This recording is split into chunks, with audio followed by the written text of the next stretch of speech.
Okay, as promised, I will make a video kung paano mapupuksa at malalaman natin ngayon ang katapusan ng Antichrist at ng false prophet. Ito po ay nakasulat sa Book of Revelation. Mga Bibles po ba kayo? Book of Revelation, chapter 19, verses. Start tayo sa verse 17 hanggang verse 21. We have verse 17 to verse 21.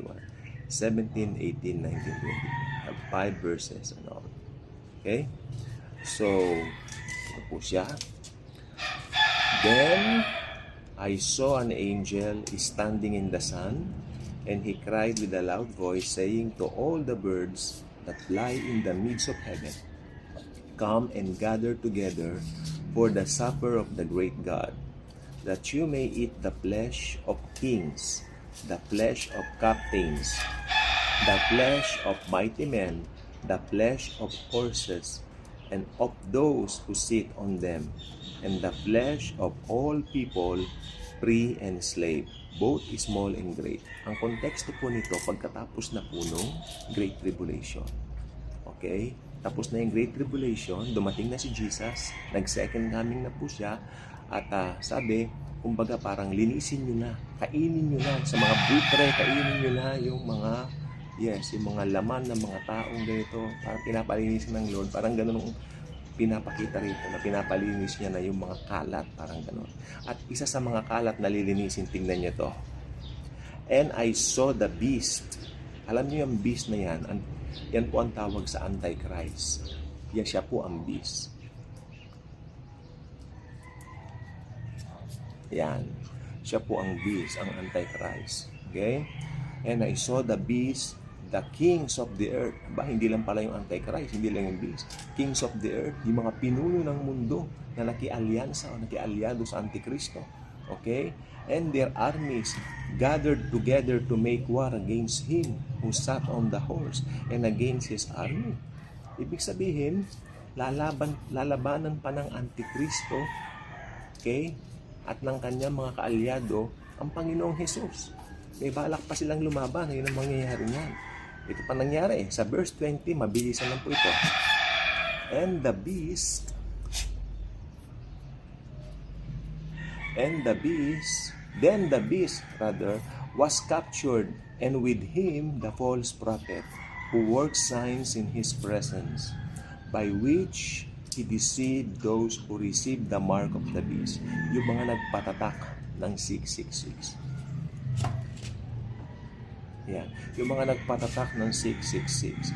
And those who worship his image. These two were cast alive. Makinig po mabuti.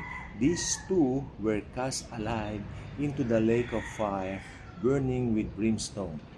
And, makinig, and the rest were killed with the sword, which proceeded from the mouth of him. Sino yun? Of him. Si Jesus. Si Jesus yun. Sabi niya, and the rest were killed with the sword, which proceeded from the mouth of him who sat on the horse. Siya ay nakasakay sa kabayo. And all the birds were filled with their flesh. Ay, busog na busog yung mga ibon.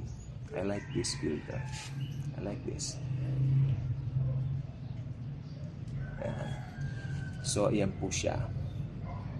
So, ayan po ang magiging katapusan ng Antichrist at ng false prophet. Sila po ay dadagipin, di ba? Lalaban pa sila eh. Kumbaga, pumuporma pa na lalabanan nila yung nakasakay sa kabayong puti. Alam naman natin na nakasakay sa kabayong puti, walang iba kundi ang Lord Jesus. Okay? Lalaban pa sila. Talagang matitigas ang ulo at malalakas pa ang loob nila. At yun ang kahihinatnan nila. Sila po ay, ulitin natin, para sa kaalaman nyo, then the beast was captured, and with him the false prophet. Lagi sila magkadikit eh. Lagi sila magkadikit ng false prophet. At kung matatandaan nyo, yesterday I made a video concerning the Malachi prophecy. I even read some comment. Puro Malachi prophecy naman ang inaano. Siyempre. Yan ang uso ngayon eh. Ba't hindi ko lalagay? Uso yan. Ano ka ba? Diba? Then the beast was captured, and with him the false prophet, who worked signs in his presence. Ayun. Yung palang gawain ng false prophet. Gumagawa siya ng sign sa presence ng Antichrist. At tinutuon niya ang mga tao, tinuturo niya ang mga tao para sumamba sa Antikristo. Yun ang kanyang pangunahing role ng false prophet. O ano nangyari sa kanila? By which he deceived those who received the mark of the beast. Yan. Sila yung mga nagpatatak ng 666.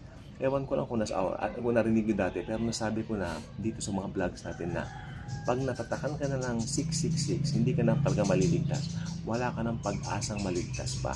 Dahil talagang tinanggap mo na yung ultimate mark ng kapahamakan mo sa Gehenna, sa impyerno. Hindi lang Hades. Yung mga namamatay ngayong church age, nasa Hades ba? Hades or something like that. Okay, ang tawag.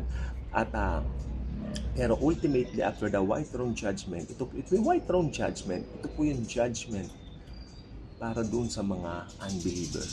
Right after that, sabi niya, at nakita kong iniluwa ng dagat ang mga patay na nasa kanya. Ito po yung mga unbelievers. Ibig sabihin, inahalin tulad ito sa dagat. Iniluwa sila. No? Ganun kadami. Parang buhangin ng dagat. Iniluwa sila. At para buhayin at bigyan uli ng laman, para hatulan at itapon sa Gehenna hell. Para forever, doon na po sila. Wala na pong katapusan. Nakakalungkot pag ito'y akin naiisip. Pero alam niyo, ultimately, ganyan po ang mangyayari. Ultimately, that will happen. It's going to be the fate, F-A-T-E, kapalaran ng mga tumanggi kay Lord Jesus. May paglalagyan ka kung tumatanggi ka sa gospel ni Jesus. At mas may paglalagyan ka pag tinanggihan mo ito at inabutan ka ng physical na kamatayan. Dito sa church age, pag namatay ka na wala kang Kristo sa puso, automatic pupunta ka na sa Hades. Temporarily, doon ka muna, hihintayin mo yung ultimate day ng white throne judgment at pagkatapos nun, tatapon ka na sa Gehenna, hell.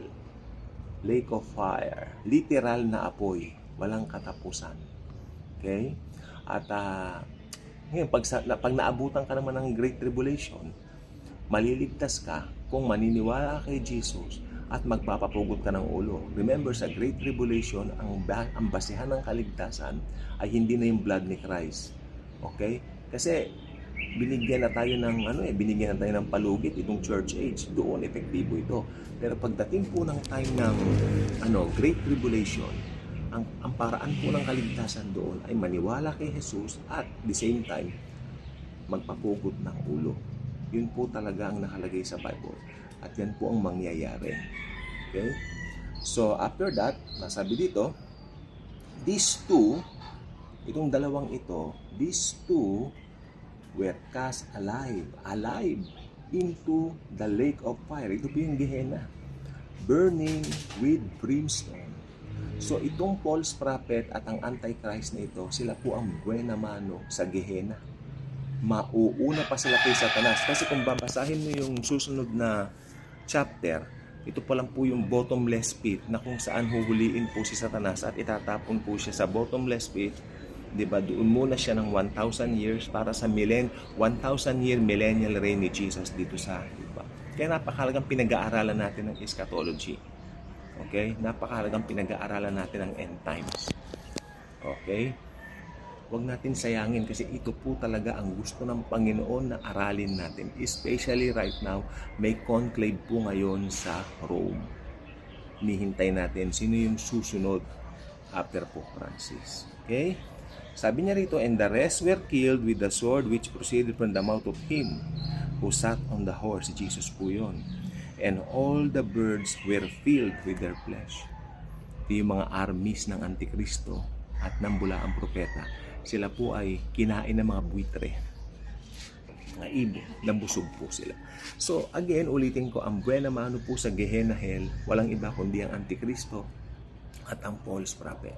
Mauuna pa sila doon kay Satan ng 1,000 years. 1,000 years after, sasama doon si Satan para sumama na rin doon lahat na nagrebelde sa Diyos at lahat na nag-reject ng gospel ni Jesus.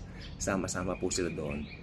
May mabait na tao bang mapupunta ron? Yes. Kahit gano'n ka kabait, kung hindi mo dinanggap si Jesus, mapapahamak ka pa rin. So receive Jesus now because that's the only way to salvation.